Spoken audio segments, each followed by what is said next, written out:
So I had a chance to sit down with the developers in a Discord call with a few other creators and news outlets to talk about the feedback about the alpha for Marathon. There are definitely some hard-hitting questions and questions that the community at large has been desperately wanting a full answer about, and Bungie actually replied to them rather honestly, but other answers left a lot to be desired. So in this video, I'm going to cover everything that Bungie talked about within that 2-hour Discord call we were in. So if you want to know everything, check out some timestamps and stay tuned throughout the whole video to understand all the details. So I was on a call with some of the key developers of Marathon. We're talking Andrew Witz, part of the gameplay director, Joe Ziegler, the game director, Dell, who's the assistant game director, and Lars Bakken, who is the run design team lead. So the alpha does conclude on May 4th, but there's going to be a play MA on May 9th. Something similar that they did on April 23rd, where Joe Ziegler got on live stream and answered questions from the chat. Provided a lot of great information. I think this gives the community a great chance to jump in and ask the developers questions while they're playing. And if you missed out on this alpha, don't stress too much because there is going to be more playtests available. They didn't specifically mention how public these playtests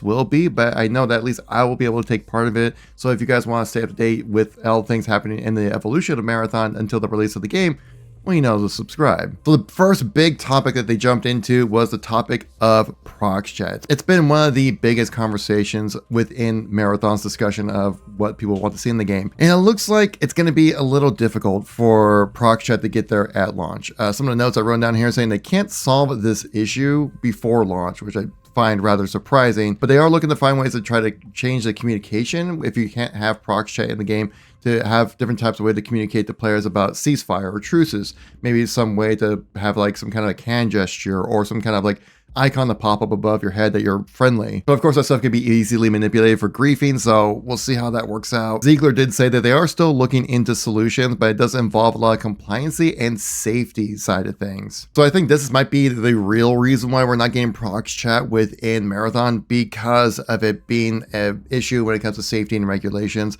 There has been some pushback when it comes to regulations about online discussions, Prox Chat, and how that could be made to protect minors effectively. Well, I think Prox Chat is very useful in the game, especially if you have like last final exfil kind of moments to communicate with the team like, hey, don't kill us, let's just try to exfil all together. That stuff is really important for Prox Chat to happen.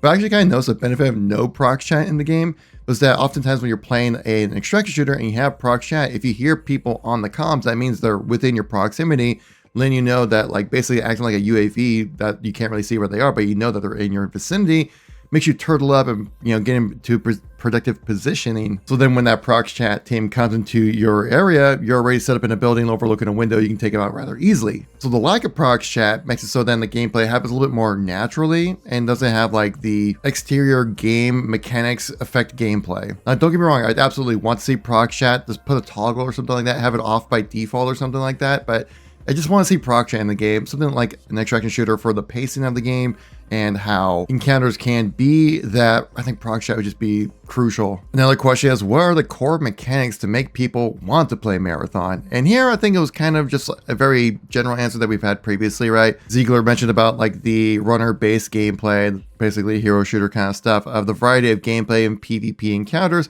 and also the fact that you're in more of a sci-fi element, which I think certainly helps, but I think a lot of people are still asking that question, like, what's the hook? What's the thing that makes you go like, oh my gosh, I need to play Marathon?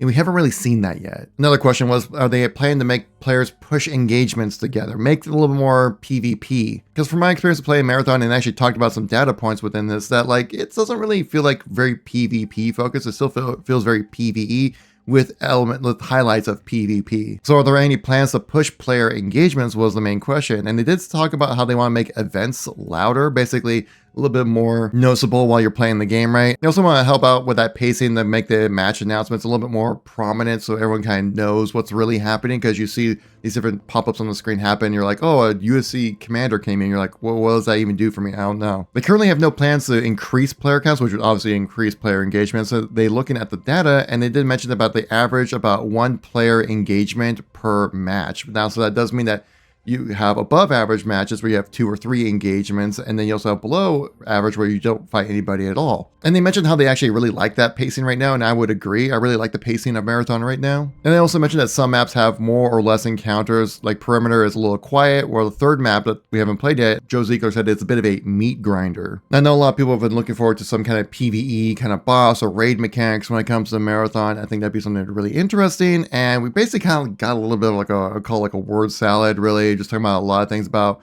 you know, what they want to do or plan, but the plan is to happen. Nothing really clearly explained from that. And but they'll mention that they always want to have PvP as an element involved with Marathon at some point, so you won't have like PvE only rooms or something like that, just to kind of keep the edge, which is kind of standard when it comes to extraction shooters. Next is variety within like creatures, bots, and also hazards within the world.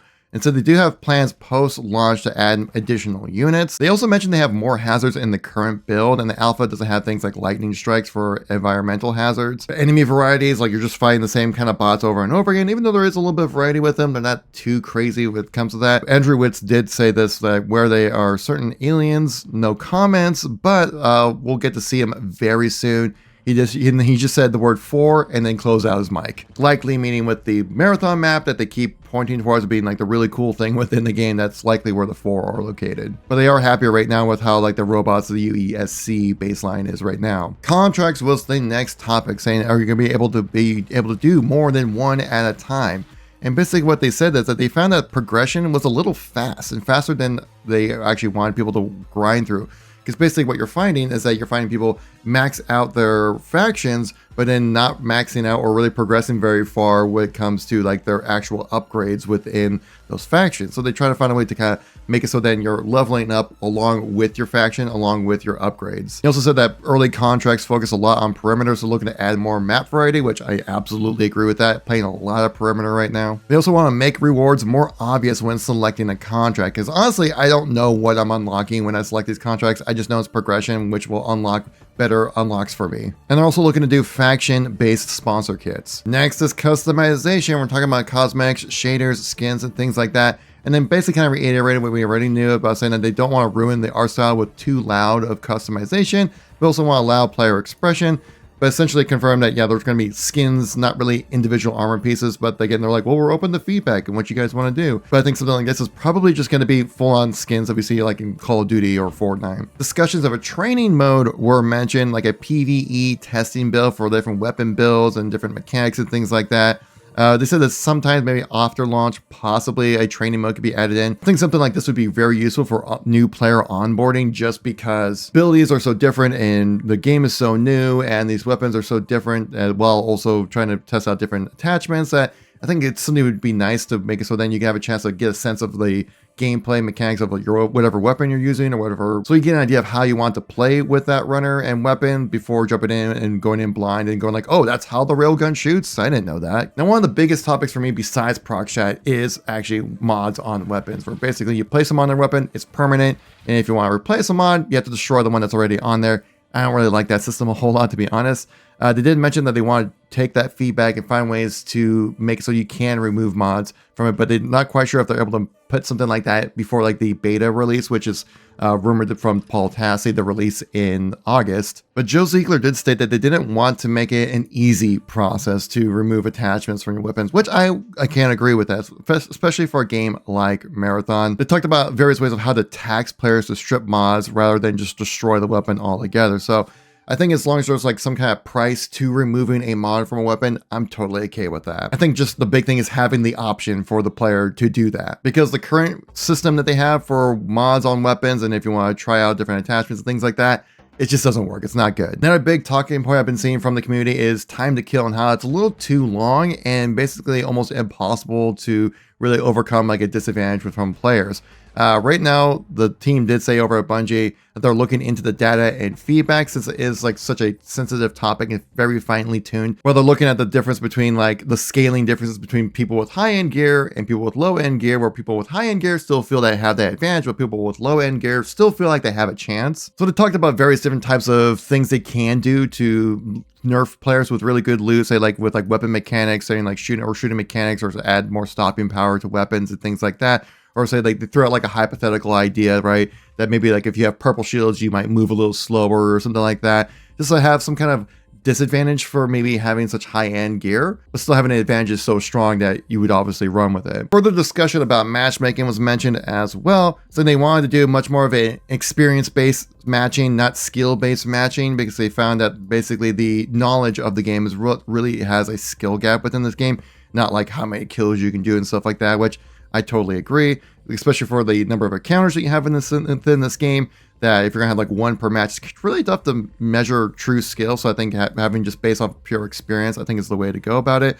And I totally would agree with a game like this, that your knowledge of how to play the game is the skill gap compared to just like how well you can shoot. Now, the developers did give us a chance from the chat to ask some questions. We had some notable people from press and also some notable streamers come in, like KevinKoolx jumped in with some questions that we're going to talk about here. Interesting thing mentioned about heat management and having the environment affect your heat management so you don't overheat so quickly. And apparently that's already in the game. Like if it's raining, you can actually run faster and not overheat as much, which is, I didn't know that. It just wasn't communicated to me, or having a moment where you can like jump into some water to cool down your heat. And apparently that's in the game. It's just not really communicated well. So hopefully they find some UI elements to help out with that. Discussions of a player ran market, and they mentioned that there are going to be no plans for that right now, which I can kind of agree with it, but they're looking for options to give players a chance to, like, say, buy something from the market, say, like synthetic rubber, which has been pretty difficult to find if you want to expand your loot. A big topic, the visuals, and I was on this as well, especially the exteriors are not looking good, but the interiors look fantastic. It's been a consensus from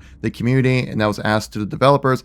And they mentioned that they're looking for the lighting model to improve to avoid any washed out textures from the outside. And also that they mentioned that the visuals that we have in the game right now are not like the final version, which again, it's an alpha, but we're only like 5 months away from launch. So we're pretty much gonna be looking like this for the most part. You know, like, yeah, the lighting's gonna help a bit, but the thing is that, like, especially on perimeter, it's so green and flat and muted that it just doesn't really look visually appealing. But when you go inside interiors, it looks amazing. The mid-season experience was asked about as well. And they said they mentioned how, like, the matchmaking is kind of a bit of a safeguard for new players who want to jump in mid-season, right? And they're also looking to alter like the loot table and credits throughout the season and also through events. So like you can have an event happen mid-season, which would be a great time for you to jump in and play marathon rather than have to wait to a new season start, because especially something like Tarkov, when it comes to like a wipe, that's the perfect time for new players to jump in. And then right before that wipe happens, it's kind of like the worst time to jump in and play. So I could totally agree with this, and I'm looking forward to seeing like how it really plays out. Of course, like these seasonal wipes are supposed to happen every season, about every 3 to 4 months, which I think is a little too common for wipes to happen, but again, we'll just have to wait and see how it plays out. Friend of the channel, Active, asked a question about how do you ease people's concerns about a 5-month release window? And Ziegler specifically mentioned that he thinks 6 months is a decent amount of time before the launch of the game. But he did mention how different aspects of the game update faster than others. So like if something's already built, they can try to change things rather quickly. But if we're gonna do something like build a whole new mode, that's something you can't do within 6 months of time, which is concerning and also reassuring at the same time. So basically things that are already in the game can be fixed and updated before the launch of the game. But a big question a lot of people are having, since it's only one mode and essentially 3 maps, with the 4th map being the marathon map, that people are worried that it's just not enough content in the game, right? So having something like a new map or a new game mode or something like that to freshen things up is something you can't fit within a 5-month period, which then people are going like, well, should you delay the game? But of course, the map total in an extraction shooter plays out very different than, say, like a first-person shooter like Halo. Stealth play was mentioned, specifically suppressors for weapons, and they did state that yes, they are looking to add suppressors into the game. They just need to find a way to design it properly so it's not the obvious meta choice, which I totally agree. There's multiple ways you can go about balancing something like that. But yeah, suppressors are going to be very useful when it comes to being stealthy, not activating, letting players know where you are. There are going to be updates coming for the footstep audio in the game. While the directional audio is fantastic, they mentioned how there actually isn't much difference when it comes to quality of the footsteps. Like, what are they stepping on that give different sound effects? It's all the same sound effect of just making a footstep sound. So they're talking about if you're walking through grass, it'd be a little more thumpy. If you're walking on a metal grate, maybe more clangy. This will help out a lot when it comes to directional audio to figure out where players are. And they mentioned how they were not really happy with the current state of the footsteps and that kind of audio, the informational audio, but they're looking to update it before launch. A crafting system so you can help build things that you want to have through just stuff you picked up through the world. And they did mention they don't want any kind of player trading, so that's very important. But they also say they want to have like a material cost when it comes to conversion. Say like you find something really high end, but you don't need to use it. You can break that down for multiple lower items, which you could use for crafting. And I think that's something I think it would be very useful because I have some pretty high end stuff. Some purple items I know are used for upgrades, but I'm just not there yet when it comes to unlocking stuff. So it's taking up a lot of space within my locker. And so then if I'm able to break that down to a lower piece of, say, like synthetic rubber, which has been so difficult to find, that it will help me upgrade while I'm still waiting to use those higher end upgrades. And game mechanics, guys. We've had some people grinding this alpha. Some people in the chat even mentioned they're already level 90, which is insane. I've played like over 20, 30 hours of Marathon, and I'm like level 40. So people say level 90, kind of insane. But it's mentioned about when it comes to end games, and that only like incursions and HVTs have valuable loot, which is kind of true. But Ziegler did mention that the ranked mode can be a bit of a gear dump. So that kind of concerns me when it comes to the loot pool out there, where if playing ranked is the best way to get loot, people are just going to play the ranked mode, right? And not play the casual mode, which, I mean, it again, kind of depends on how that really plays out. They did mention a lot how the ranked mode is supposed to be kind of like the really cool innovation when it comes to extraction shooters, but I'm curious to see how you would do a ranked mode in extraction shooters when they're naturally more of a kind of random bag casual experience. Just hearing that like ranked mode can be a bit of a gear dump makes me worried that, well, people will just be playing ranked mode. Of course, playing ranked, people probably jumping in with their high-end loot because it's ranked. You want to put out your best experience possible, right? So I think it's a little bit of a catch-22 right there, but we'll see how it plays out. Faction choice became a point of discussion as well, talking about like if you pledge allegiance to a faction or something like that. And they mentioned how they don't really view it in that kind of way. Like, you're a robot merc, right? So you just kind of take a job from anybody right now. But they are looking to have like factions that are more focused on PvP. That's going to be in the game at launch, because right now a lot of the contracts are just kind of like run out, click a button, or pick a thing up, or kill X amount of robots.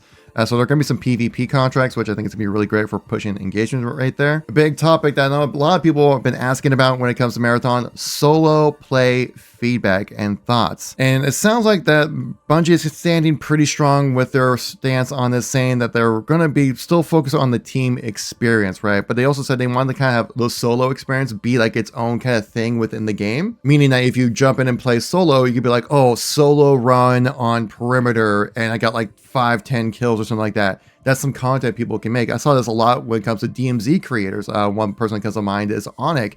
He would jump in because in DMZ, you were forced to have teams of 3 within the mode, but you could just queue in solo. But doing a solo run was something super impressive and exciting to watch, where he was able to do squad wipes solo queuing. So something like that, I think they're looking to try to capture as well. But the thing is also with Marathon, with the abilities and increased shields, that it's much more difficult to solo queue. And I think they need to find a way to try to improve the solo player experience. Again, you have team chat, you have a squad fill as well. But they also mentioned about how they did try testing out a solo player mode. And they did mention about how it was significantly harder to play than with randoms. And there was a lot of third partying happening, which would kind of make sense. If you have 18 individuals spawning on the map, there's not a whole lot of space between people, right? When it comes to like teams in a way. So then if you hear any kind of gunfight, you're going to go rush that, clean up those players, because it takes a while to heal up from engagements within this game, which is great for to help out with like battles of attrition when it comes to gameplay experience. But solo queuing it, solo matches, it just seemed like it doesn't really work. And I've heard this a lot from creators who've played early and did test out the solo mode, and it just wasn't fun. And I think it's going to be kind of similar to how we have with Apex Legends, where there was a solo mode that was added in Apex, but people didn't really play it because that's not the gameplay mechanics and not how the game is balanced. And so then people just play trios anyways. And they also mentioned that too, but saying like when it comes to like the loot table, that they would have to completely rebalance things for solo players in mind, because things are balanced with the idea of you being with a squad of 3 and seeing how all those different types of attachments and like implants and things like that would interact with each other with a squad of 3. If you make them too powerful, people would just be insane. Our boy Hidden Xperia did talk about this real briefly, about the differences between the tiers of weapons, right? Because you have gray, green, blue, purple, and I think you can go up to gold. I haven't experienced any gold weapons yet, but it said that basically the only thing that makes a weapon go from different tiers of like green to blue and blue to purple It's just the different attachments you have on it. So there's no damage changes, which some people I think have been confused with how that looks, where like if you see a purple gun, you're like, oh, that's gonna do more damage, right? No, it just performs better. A discussion of picking a lane when it comes to Marathon has been going around on the community, and it was asked to the developers directly, saying, if you're gonna choose, if you had to choose one, would you choose a more casual shooter or a more hardcore style of shooter game for Extraction? And their answer was they want to make people become hardcore through casual gameplay, if that makes sense. And I think that's really the right mindset to go about doing something like this, because if you want this to be available for the masses, you need to have some level of accessibility, but you also want that depth and, you know, hardcoreness where if you fail and die, you still get punished. And so that's kind of what I'm currently feeling right now. I think I really like the balance that they've set when it comes to hardcore and core kind of experience. I think a lot of people complain about this might not necessarily be Extraction shooter fans or have played something similar. And if they have, real briefly, and found it wasn't for them. And so I think that's kind of what really we're hearing when it comes to the conversation of like hardcore versus casual. I think just a lot of people out there are just not Extraction shooter fans. And like I mentioned at the top of this video, guys, the reason to play Marathon, what's the hook? What's the thing that makes you go, oh my God, I need to play Marathon? And we were given a straight answer, kind of, about this, saying that we'll see this in the coming months, definitely before launch. You'll see the big reason why you should play Marathon. What's the cool thing that you can only do in Marathon you can't do anywhere else? And that's a big question we've been seeing within the community, because right now the game just kind of plays out and looks like it, that it's just kind of like Bungie's take on an Extraction shooter. So if you like Extraction shooters, you'll probably like this game, but right now it's kind of just like an okay game. It's not like, oh my God, I must play this moment. And I think that's what people are really looking for when it comes to the experience of Marathon. And the developer specifically said that it's going to be coming. You will see it before launch. What's like the big hook? And I'm assuming this is probably the Marathon map that they keep referencing towards. Again, we keep talking about like, don't worry, this is going to be the good thing. But I think right now is that like the first impressions we have of Marathon are not accurate. Just really because this alpha wasn't even meant to be streamed, make content of. You weren't even supposed to talk about it. I think it was meant more for just like insiders and also maybe some friends. I think they lifted the NDA just because they figured if they're going to give it out to the public, people are going to leak it anyways. So best to just let it all out there so people have a chance to truly see for themselves. This alpha, I think, was kind of a bit of a mess and a bit of a misstep from Bungie when it comes to the presentation of the game. But of course, we have to wait and see until we actually play the game and see what this cool new Marathon map's all about before we really get a true judgment. But apparently, we will see it before launch. Now, we did get a chance to talk about story, and I believe Destin talked about this within the chat here from formerly from IGN. He was in the call. And he talked about how with Lars Bakken about how they're going to deliver the story, and it seems like it's going to be very similar to what we had like within traditional Marathon. So you have to look for the story. Really, it's not really going to be anything that's going to be like overly hit you over the head. You're like, I get like cutscene after cutscene. They tell you a cohesive story. It's going to be something more like you kind of piece together and find, but you're never going to get the true full story. There's always going to be that sense of mystery and trying to understand like what's happening within the world. So it's going to be kind of like vague kind of storytelling. It's like going to be straightforward like a Destiny or a Halo. It's going to be much more passive to say like maybe like an Elden Ring or maybe like a Dark Souls, where I've heard that that's kind of how they do their storytelling through gameplay. And if people want to find that story, they can. And I bet, you know, Joe Ziegler mentioned this previously, that probably a lot of the lore and storytelling you're going to find, it's probably going to be done through like YouTube videos mainly. I'm just kind of curious if they're going to do something a little more player urgent when it comes to storytelling, rather than having like a set narrative. Kind of like what Helldivers 2 is doing with their narrative, where it's much more player driven type of narrative, rather than having like a set thing like we're going to do this, then this, and then this. Just so then, which I think would be really exciting, because that would be a whole new style of storytelling. Like, oh, there's this boss on the map, right? And you got to go take him out. And if you kill him enough times, you progress this side of the story. But if the community fails, then the story progresses this way. So maybe this could be a reason why they're being a little vague when it comes to the storytelling. But for the most part, I'm not really finding like a cohesive message behind it. And it's more vague and more kind of like concepts of a plan kind of thing we've been hearing a little bit when it comes to the storytelling. But again, we'll just have to wait and see. And that's everything that was discussed within this Q&A call, guys. I'm assuming we're going to have more of these. We'll have a chance to play Marathon more in the future to give my feedback and let you guys know what the experience is honestly and truthfully when it comes to playing Marathon. Thank you for watching the video. I know it was long, but there was a lot of information to go through, and I wanted to give you everything that they talked about within this call. So if you guys made it this far, give us a yellow heart in the comments for a Marathon heart out there. And thank you all for watching. Really appreciate it. I'll catch you on the next one. Peace out.